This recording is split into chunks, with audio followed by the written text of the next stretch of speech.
As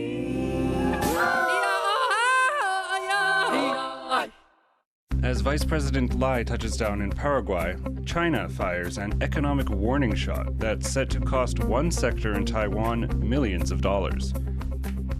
Taiwan seizes illegal drugs worth more than $1 billion that were headed for the United States. Feeling the burn, why you won't be seeing as much smoke during this year's Ghost Month. Plus, we take a look at how Taiwan's top track athletes are gearing up for the Asian Games in China this September.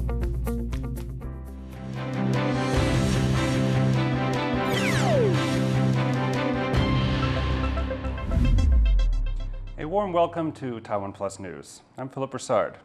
Taiwan has busted one of the largest drug smuggling operations involving the country. Louise Watt reports. X-rays of a cargo container at Kaohsiung port in southern Taiwan raised suspicions. Liquid inside the crates all had the same color and density. Customs officials investigated and found kratom, a controlled drug in Taiwan. In the weeks that followed, 5 other shipments came through and were also seized. A total of 180 metric tons, with an estimated value of more than $1.1 billion. 卡通在我们108年的2月跟4月的时候，就有将这个卡通还有冒珠木碱这些成分列为这个第3级毒品啦。所以既然是毒品的话，我们也不想要成为这个毒品转运国，所以如果要在我国经转的话，我们都是不允许的。Kratom is a plant native to Southeast Asia that can produce stimulant-like effects and is offered as an alternative to opioids. It's legal in various countries, including most of the United States. These crates came from Indonesia and were on their way to US ports, including Miami and Los Angeles. They may now be destroyed. Taiwan's premier said they worked with the US to crack the case and suggested more cooperation was needed. 我们除了国内反毒要做得很好，更要强化与国际伙伴之间的缉毒合作，才能够瓦解国际毒品的供应链。 The government is using this case to emphasize its commitment to root out drugs in Taiwan, where some drugs offences carry life imprisonment or even the penalty of death. Karma Xu and Louise Watt for TaiwanPlus. Former U.S. President Donald Trump has been indicted in Georgia for trying to overturn his 2020 election loss in the state. Prosecutors charged Trump and 18 others with planning a criminal enterprise to change the outcome of the election. Joe Biden won in Georgia by well over 11,000 votes, a result confirmed by 2 recounts. Tuesday's indictment contained 41 counts, including racketeering and forgery charges. It's the 4th set of criminal charges to be filed against Trump this year, which includes 2 federal indictments. Trump remains the Republican Party's frontrunner for the 2024 presidential election. He has denied wrongdoing in all the cases against him. A powerful typhoon has made landfall on Japan's west coast. Typhoon Lan is the 7th tropical storm to hit Japan this year. It has already brought heavy rain and winds of up to 150 kilometers per hour to areas southwest of Tokyo. Nearly 800 flights have been grounded and around 90,000 homes have lost power. The typhoon is expected to reach the Sea of Japan, also known as the East Sea, on Wednesday and then continue north. South Korea and the United States are planning to stage their largest ever joint military exercises.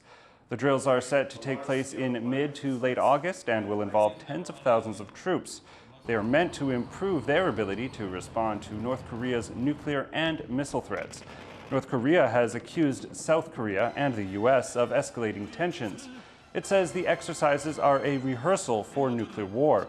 The country's leader, Kim Jong-un, visited arms manufacturers in recent days. He's called for his country to step up weapons production and be ready for war. China's new rules on artificial intelligence have come into force. Joyce Tseng looks at how Beijing is trying to balance the emerging technology with potentially conflicting goals. When it comes to regulating artificial intelligence, China is ahead in the game. Beijing has rolled out some of the world's earliest rules for the technology with a new set of rules targeting generative AI. That's the type of AI that can come up with seemingly original content, like ChatGPT. And those rules have now come into effect. China is well known for its strict censorship, especially in online and digital spaces, with sweeping restrictions or blocks on many Western social media platforms. But AI governance expert Helen Toner from Georgetown University says Beijing's approach to the latest iteration of artificial intelligence is a bit more nuanced. Beijing is really trying to balance different requirements that they have. So they really want to make sure that generative AI systems that are coming online are going to not harm the Communist Party's grasp on power. But at the same time, they recognize that if they are kind of too draconian, that's going to really harm, Chinese companies' ability to compete globally. In other words, Beijing wants to rein in AI, but without crushing it altogether. Back in 2021, China started regulating the algorithms that generate user recommendations, like what videos to watch next or what sorts of ads you see. Here, the authorities banned discriminatory data and pricing practices. Then in 2022, they made rules for so-called synthetically generated content, like deepfakes, depictions of events that didn't happen, requiring clear disclaimer labels. The newest rules on generative AI say both training data and model outputs should be, quote, true and accurate, a rule that Toner says has more leeway than expected. There was much firmer language about what companies were required to do. I think they had to ensure that their data was true and accurate. Now included in the updated draft is language more like they need to strengthen their ability to make the data true and accurate. They need to strive for it to be that way. So why might China be taking a looser approach to this developing technology? The short answer is that it wants its domestic tech companies to compete on a global scale and believes AI could be key to achieving that goal. China is in a battle for tech supremacy with the U.S., and its businesses, programmers, and customers stand to gain from AI tools and applications. As for potentially controversial topics, Toner says Beijing will likely leave that data out completely. So I suspect that what we'll see is that generative AI in China probably will just, be pretty restricted, pretty constrained to specific, business-related lanes that are not that sensitive. And as other countries grapple with making their rules on AI, they'll also likely be watching how China's efforts will play out. Howard Zhang and Joyce Tseng for TaiwanPlus. Taiwan is accusing China of unfairly targeting Taiwanese corporations. That's after Beijing slapped a new levy on Taiwanese plastics just hours after Taiwan's vice president left New York. Stash Butler has more. As Taiwan's vice president arrives in Paraguay, China announces a sharp tax hike on Taiwanese goods worth over $1 billion. The target of the taxes is this, polycarbonate plastic. It's used to make everything from CDs to panels for greenhouses. And under new measures, Taiwanese manufacturers will face import levies from Beijing of as much as 22%. China says they're dumping the product in its market using unfairly low prices. But the companies deny that charge, and on Tuesday, Taiwan's premier hit back. 那中国这样的做法，实际上无助于两岸之间贸易的正常往来，而且呢，也对台湾的业者相当的不公平。 More than anything, it's the timing of the decision that's caused many to question Beijing's motives. China's been investigating Taiwan's polycarbonate since November, but it announced the new levy on Monday, shortly after Taiwan's vice president had a stopover in New York, a move that angered China, which claims Taiwan as its own. The new tax duties target one of Taiwan's biggest industries. Last year, Taiwan exported $1.1 billion worth of polycarbonates, and almost 80% of that went to China, by far the biggest market. Analysts say some companies may try and go around the barriers by selling to China through subsidiaries in Southeast Asia.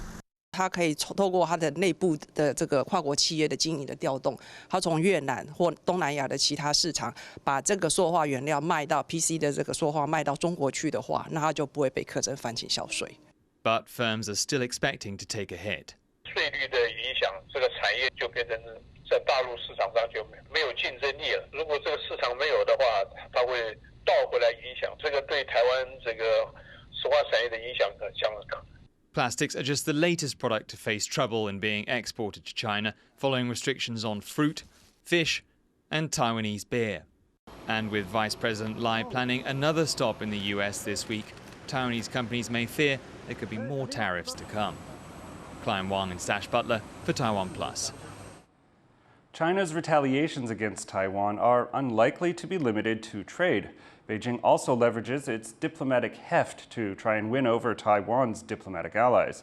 And with Vice President Ching-te visiting Paraguay, Beijing might have Asuncion in its sights.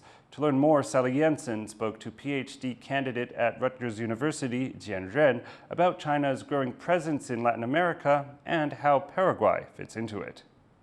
Do you perceive China's strategy in Latin America playing out?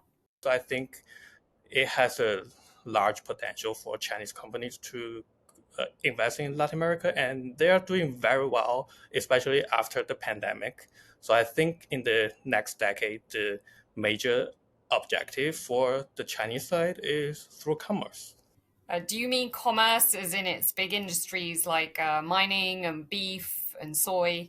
I think not only that, but the newly developed like Chinese e-commerce and like Chinese private companies like Didi, like Shein and Temu from Pinduoduo, like these kind of companies have a large market in Latin America and also in the US. So aside from commerce, do you see politics playing into this at all? It is. It's like the relationship with any Latin American country is not like exclusively political for the Chinese side, and all the Chinese foreign policy decision makers know very well that we need a well-rounded, like a full-scale relationship with Latin American countries to proceed to the next decade. Historically, Latin America has been under US influence, and now we see this shifting towards China. And as the only South American country that formally recognizes the Republic of China over the People's Republic of China, is this also the case with Paraguay?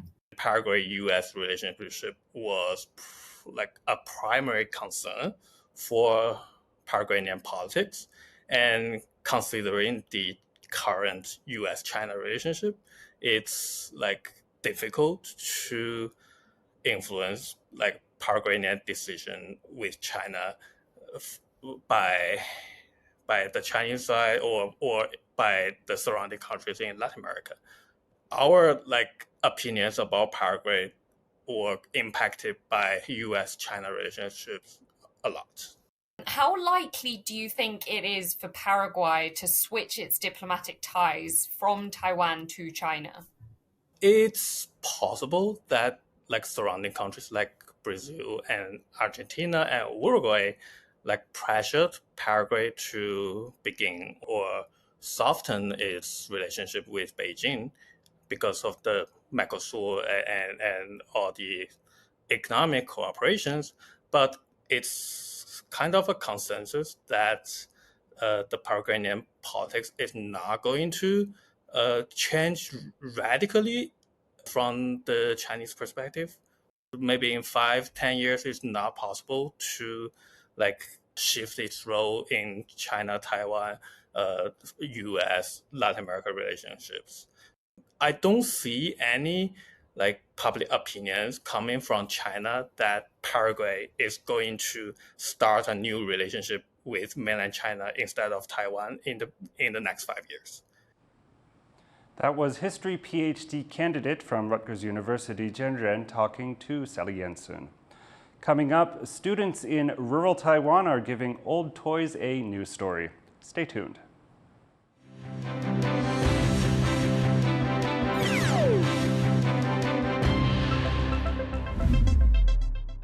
Start your weekend with a cup of coffee and a moment to reflect on what happened this week. Hello and welcome. We've got you covered, from defense and politics to high tech and the arts. Not just to Taiwan, the whole world is watching. You make the coffee, we make the news. Here's what happened on TaiwanPlus.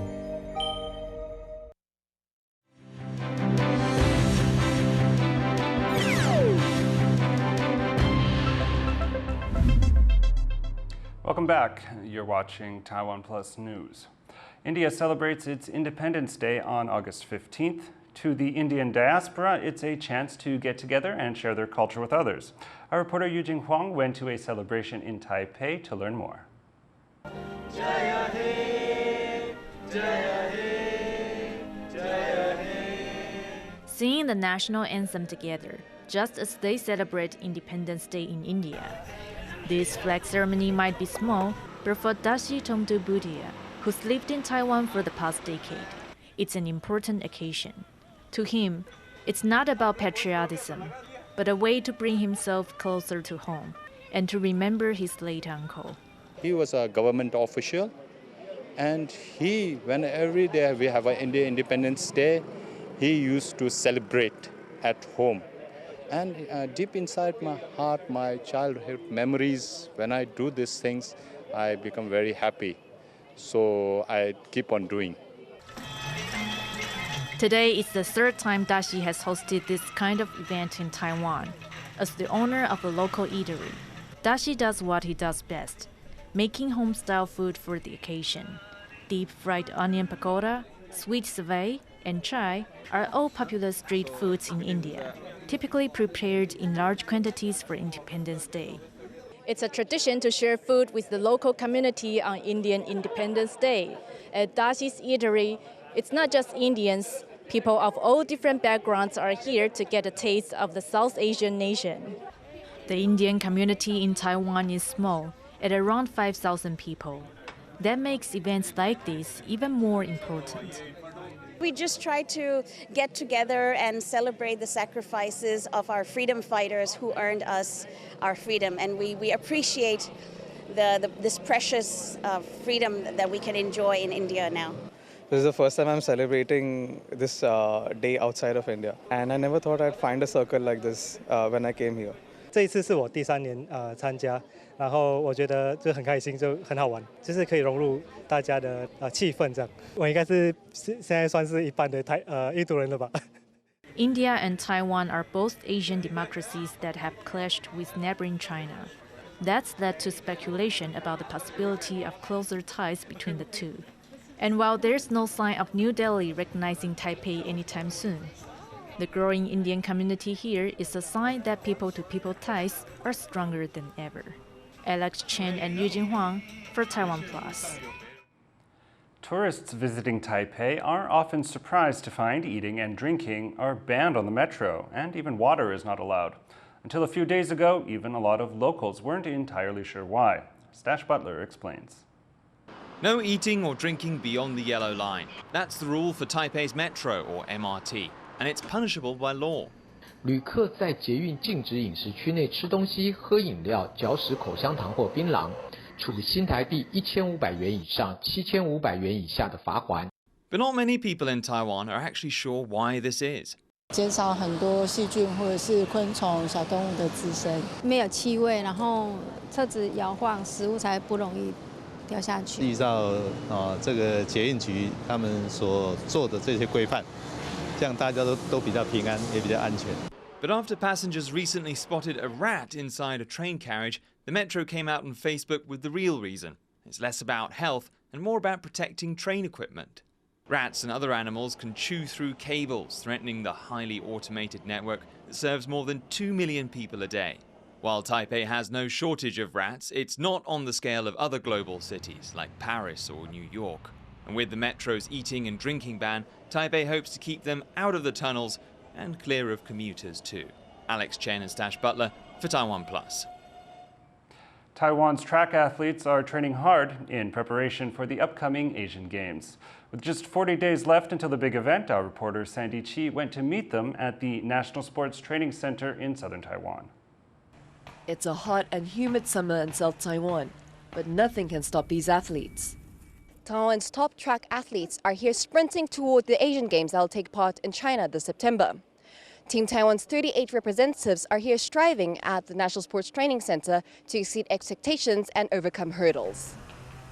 After putting in so much effort, time and determination, Coach Sun Yanzu has high expectations for Team Taiwan. 我在男子的部分，以最近跳远跟400栏他们这个成绩应该在亚运会应该是有机会冲击奖牌啊。This year, athletes Peng Mingyang and Ling Yutang are in the spotlight. In August, Peng bagged gold at the Chengdu Universiade in the men's 400-meter hurdles. He clocked 48.62 seconds, beating the 48.70 requirement for Olympic qualification. 其实现在回想起来，其实我觉得也就是很像梦一场。跑进终点的时候，我就觉得说，我达标奥运了。其实心里是很开心的，对，那时候其实很激动。Peng said he was happy to qualify for the Olympics and break a national record. But that training he had to do to get there was brutal. 练习真的很辛苦啊，对，真的太辛苦了。平常练习就是真的就是惨不忍睹，真的是地狱式的折磨。Then there's Taiwanese long jumper Ling Yutang, who broke Taiwan's national long jump record. He now hopes to bag gold at the upcoming Asian Games. 亚运目标就是最好的话就是能站在凸台最凸的地方嘛，对，这是一定的嘛。Earlier in July, Lin won gold with a jump of 8.4 meters at the 2023 Asian Athletics Championships in Bangkok. It's an achievement that would have gotten bronze at the 2020 Tokyo Olympics. Peng and Lin may be aiming for gold at the Asian Games, but both have their eyes on an even bigger prize, going to the 2024 Olympics in Paris. 真的要一起去奥运了。我们聊天的时候想说，我本来是我自己达标，已经达标确定了，我就跟他说，你可不可以达标啊？陪我去好不好？不然我这去可能会蛮无聊的，我会怕。然后说他要陪我去，他一定要陪我去，对。然后刚好两个都做不到这样子，就感觉还蛮开心的。But Peng and Lin are just two Taiwanese athletes working to stand on the international stage. And it is clear that all 38 of Taiwan's team are striving for gold. Patrick Chen and Sunny Chi for TaiwanPlus. Ghost Month is here, and in Taiwan, it's widely believed spirits will roam the human world for the next 4 weeks. But as the country pushes for greener policies, it's running up against some of its biggest traditions. Harel Hughes reports. It's the start of Taiwan's annual Ghost Month, and the gates of hell are officially open. The month is full of traditions to welcome wandering souls and protect from malevolent spirits. But there is one tradition the government is trying to discourage: the burning of incense and joss paper. Why? To reduce air pollution. Since Taiwan announced the goal of net zero emissions, even cultural traditions have come under scrutiny for their contributions to air pollution. 高雄市呢，从106年就开始推动这个公庙减金减香的动作哈。那统计我们106年到111年度呢，那我们这样纸钱集中焚烧的量已经达到5084吨，可以减少18吨的污染物排放。Some temples around the country have stopped giving out incense altogether. This one in Taipei made the change almost 10 years ago. 我们都希望说，信众来拜拜用道德馨香来敬神明就好了。所以就是从2014年的8月26号，我们那时候就开始就不再提供香资。But there are greater factors that contribute to the country's air pollution, such as the energy, technology, and transport industries. The Taiwanese government has called on all nationals to work together to meet the country's zero emissions goals. For Ghost Month believers, they are happy to make substitutions to their traditions. 心里有诚心祈祷，其实我觉得神明就会听到。我觉得心诚则灵，讲求环保嘛，不希望说环境会污染。This year's Ghost Month will see a little less smoke than previous years. With climate change worsening and Taiwan's push for net zero emissions growing stronger, no aspect of Taiwanese society is left unaffected, not even the wandering spirits. Andy Xue and Harel Hughes in Taipei for TaiwanPlus. University students in eastern Taiwan are fixing up old toys and giving them new life in surrounding rural communities. Yu Chen-lai has more. Taiwan's east coast has no shortage of breathtaking views. But for some kids in the countryside, there may be nothing in nature that matches this wall of toys. National Donghua University in Hualien County has opened a library for secondhand toys. It's a place where toys are collected, repaired, and distributed. It's a lot of work, and student volunteers are here to help out. They sort all the toys that come in and patch up the ones that need extra care. 这种电池做的弹簧出现生锈的情况，那我们可能就会从这些零件的收纳区，然后来挑选出适合的，再重新装上去，然后再交回它测试。就如果成功运作的话，就可以复活。Taiwan boasts the world's only toy bank system that recycles secondhand toys. This is thanks to the Taiwan Toy Library Association. They've been building up a national network of reusable toys for over 19 years, but Hualien County had been hard to service.